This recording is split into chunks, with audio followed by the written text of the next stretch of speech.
The internet. A place to get into arguments with people that you will never meet ever again, and a place to waste your time, probably hours a day, going through non-stop memes and arguments and random profiles. But somewhere between the arguments of veganism and SpongeBob memes lies a topic of money.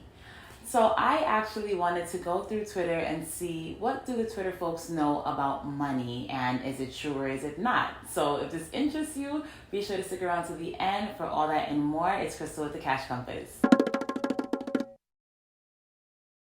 Alright, welcome back. I am here to teach you all the things that you should have learned in school about money, but for whatever reason, they forgot to mention it. If you love all things personal finance, investing, and economics, you are in the right place. Don't wait. Subscribe right now. I'm going to give you a little second to do so. Thank you. And if you already subscribed, I love you and you know that. Let's get into it. All right, this is one I am really excited to talk about. I actually talk about this on my channel all the time, but it seems to be a never-ending discussion about inflation. So let's see what the Twitter world knows about inflation. This tweet reads, IDC, which means I don't care. I don't care about inflation. Just print more money and don't tell anybody. But the prices will go up, so put them back down. It's all just imaginary numbers anyway. Let's just start at the beginning. They don't care about inflation. That's cap, right? Everyone should care about inflation if they don't. And I think inflation in general is just so grossly misunderstood. So let me just do a quick explanation.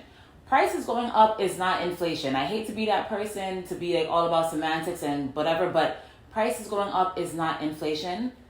Prices going up is a result of inflation. Inflation is defined as the expansion, right? The inflation. You can't define a word with a word, but an expansion of the money supply.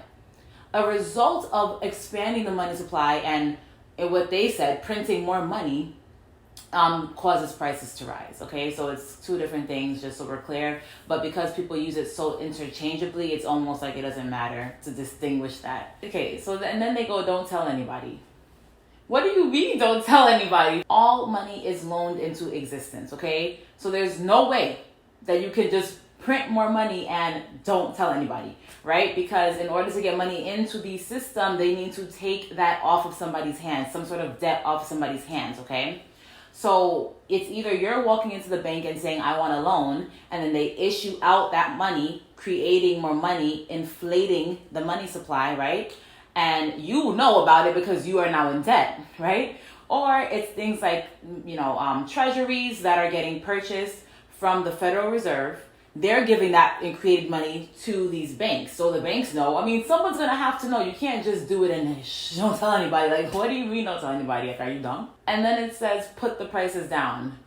I don't know. If, in my personal opinion, if it was that easy, I feel like we would have did that, right? That's just simply not how it works. And it's funny because the same people complaining about inflation is not important, it's imaginary numbers, just put the prices back down, are the same people who are crying about minimum wage, wanting minimum wage to almost double, and the same people who would like to have pay increases year over year.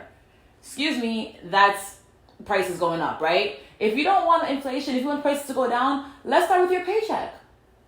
It hit different now, don't it? It's like you guys want people to pay you more and also keep the cost of whatever you're producing the exact same, and also don't care about inflation. How? How is that going to happen? We're paying you more, but we're charging the same amount of product. Well, now we're earning less money. If we keep on earning less money, people are not going to want to invest in that company. And if no one invests in that company, they're not going to have any money to grow to pay you. It's like a never-ending circle, right? So you just can't have it all. I wish we could. But that plus demand, if there's more money to spend, people are going to want to go buy more things. You can't just put the price down. If you are a business owner and you're, let's say you are selling plants, okay? This is Gina, by the way. Let's say you sell plants, okay? Everybody has $1 million all of a sudden. So now they want to buy up all your plants. You're only charging maybe $10 for that. Don't you want to raise too? Why would you not increase your prices? If 1 million people are coming to buy this product and now you're always sold out, that means that you are underpriced, okay? And you need to raise your prices. And if you didn't know that, that is a tip for your behind. Okay, if there's a lot of demand, the prices go up. That's the same thing with the housing market. The prices are going up because people are demanding it more and there's less supply. It's just economics 101, okay? So this is super, they're lost and they're confused. Moving on. All right, this tweet reads, either apartment complexes gotta come down or rent or pay gotta go up, because this 3 times the rent gonna have everybody outside. This is a complete contradiction. Either the prices have to go down or the pay gotta go up. If the pay goes up, people are gonna have more money. They're gonna be able to afford to live in better places, and that's going to put the prices up. It's kind of hard to have both of those things at the same time, okay? And honestly, 3 times the rent is the same thing as saying about 33% of your monthly income should be going towards your rent, which I think is reasonable. Like, I don't want anyone to get mad at me, and I don't like it either, right? Because like that obviously limits where you can live. But conservatively speaking, you shouldn't want to spend more than 33% of your paycheck on rent. And mind you, that is gross, all right? When they're asking for 3 times the rent, it's normally almost always off of your gross income, which on average is actually 20% more than what people actually put in their pocket. So you're looking at actually more than half your paycheck, or 33% of your paycheck, being going towards your rent. So maybe somewhere around 40% of your paycheck is going to go towards your rent, and you're saying that needs to go down.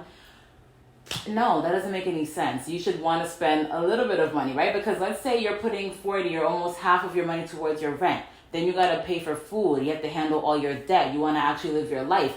What is left to invest with and to grow? How are you going to get more wealthy or have generational or dynastic wealth in your family if you don't have enough income that's disposable that you can actually put into assets? You shouldn't really want to pay more money for renting, especially renting. If it's like a home and maybe it's a multi-family property and you're renting out a portion of it, well then go crazy. That's an investment. But you're putting money in somebody else's pocket, and who would want to put 33% of their money in someone else's pocket or more? Not I. Moving on. This one says, truth is like a debit card. Pay first, enjoy later. Lie is like a credit card. Enjoy first and pay later.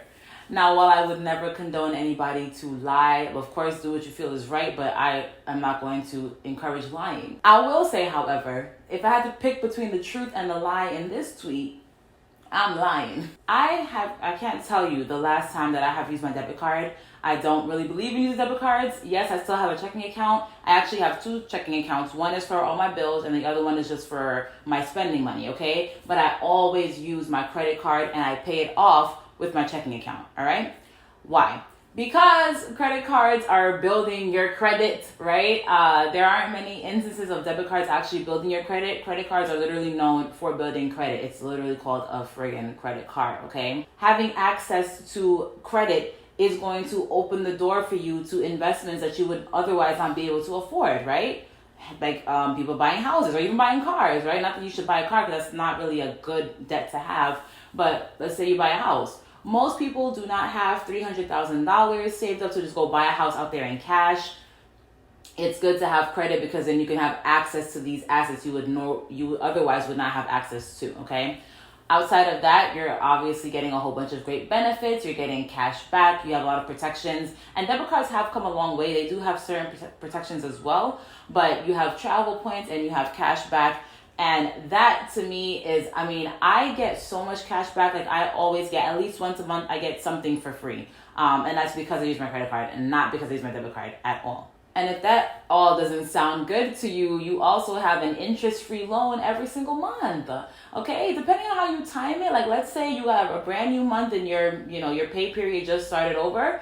If you buy something right there, you don't have to pay it back until a whole month later when your bill is due again, right? So it's an interest-free loan because during that time period in between the credit card being due, you don't pay interest, right? You only pay interest on balances that you carry forward. So if you don't pay it on month 2, well then yeah, you're gonna have to pay for that, which is why people don't like credit cards because it tends to screw them over in that way. But if you are very disciplined, credit cards, it's such a powerful tool. What I personally do with my credit card is that the same account that I use just for kind of like BS spend whatever on it, I will monitor that, right? And I will make sure that, okay, if I have like $900 I can spend checking account, then I can only charge $900 on my credit card because the goal is to always pay that off in full. I know sometimes people have certain circumstances and they can't do that, but try to make that your goal because obviously it's going to get you out of a lot of trouble and save you a lot of money. But if you set it up that way, credit cards make a lot more sense. The next one says,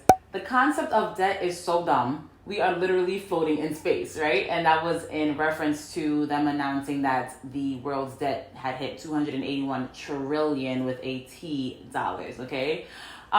Yeah, speaking of space, it's so funny because I guess Jeff Bezos and a whole bunch of other filthy rich people like are in space either right now or they came back. I don't know what happened.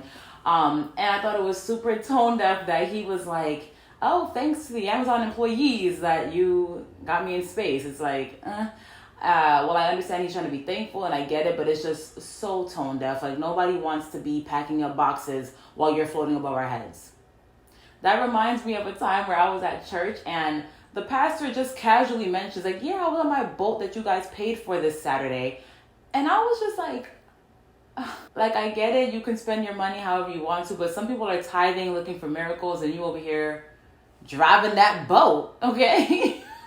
But anyways, the concept of debt is definitely dumb. We are the only species that actually pays for our food and for our shelter, which is actually crazy. But that's the times that we live in, right? So we can either just call it dumb and call it crazy, or we can find a way to flip it and finesse it, right? Which is why having good debt is a good thing, which is why you have to have that credit card, that you're using it properly, you're paying it off, you have your car loan, you're paying it off, because those things are debt that you can actually convert into good debt, right? So you build up your credit, you get good debt to buy assets, you make those assets make you money and pay the debt off, and you're living cool, right? So it's all about using it towards our advantage. Yes, it sucks. Yes, it's dumb. Yes, we are floating in space, I guess. But go crazy while you can on this earth. This one says, ain't nothing wrong with giving me money just because I'm pretty. I have all my money information down below if you want to PayPal me, Venmo, whatever. I got it. Or you can just give me a like. That is free, and either way, I'll be thankful. All right, this one was really interesting to me. Basically, there was something going on Twitter where this guy took a dilapidated, completely, abandoned house. He had paid off the people who were living there that were homeless. And then he flipped it. It was $71,000 that he bought it for, and he ended up converting it into a $550,000 property under the guise of I'm investing in the hood and I'm, whatever. I mean, to be fair, he didn't really say that he was bettering the hood or helping anybody in the hood. But anyways, this person says, buying a house at $71,000 and putting it back on the market at $515 isn't investing in the hood. And I would love for you to tell me what you think about that. On one hand, I do appreciate people coming into these areas and updating them, but later on in the thread, he goes, this can be rented out for $2,500.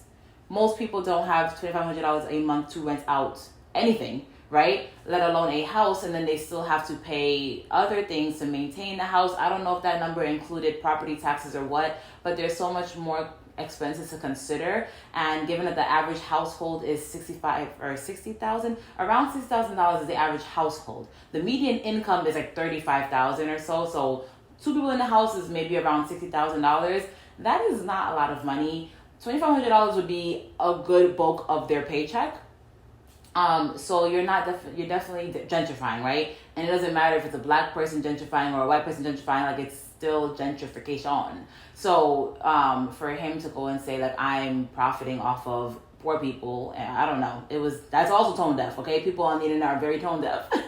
But what do you think about that? I personally think that people don't want to touch these areas because you typically have tenants that are a little bit harder to collect money from, or maybe you have to deal with Section 8, which is a whole other thing that I don't want to get into right now. So people tend to shy away from it, but then it leaves people who, for whatever reason, are just economically disadvantaged, living in terrible places, okay? And don't think this is only inclusive of third world countries. I have driven in some places in Miami that made me, I was just shocked. I was literally speechless because I couldn't imagine people were living like this in America. In my country, in Belize, I see people living like that all the time, but it was even worse than what I see in Belize. And Belize is a third world country. Those things can shock you, and it's unfortunate that people are getting pushed out of these neighborhoods that are probably a little bit better than that into these horrible neighborhoods that they cannot get out of because they simply can't afford all the renovations that these people are doing, you know? It's really crazy, but let me know what you think, and let me know what you think about all the tweets that you guys have heard today. But that will do it. If you like this video, then please be sure to like this video and share it with your friends so we can have an open discussion. Don't leave me stranded in the comments. And if you have nothing else going on, you know what to do. Go ahead and binge watch me. And until next time, keep your money up.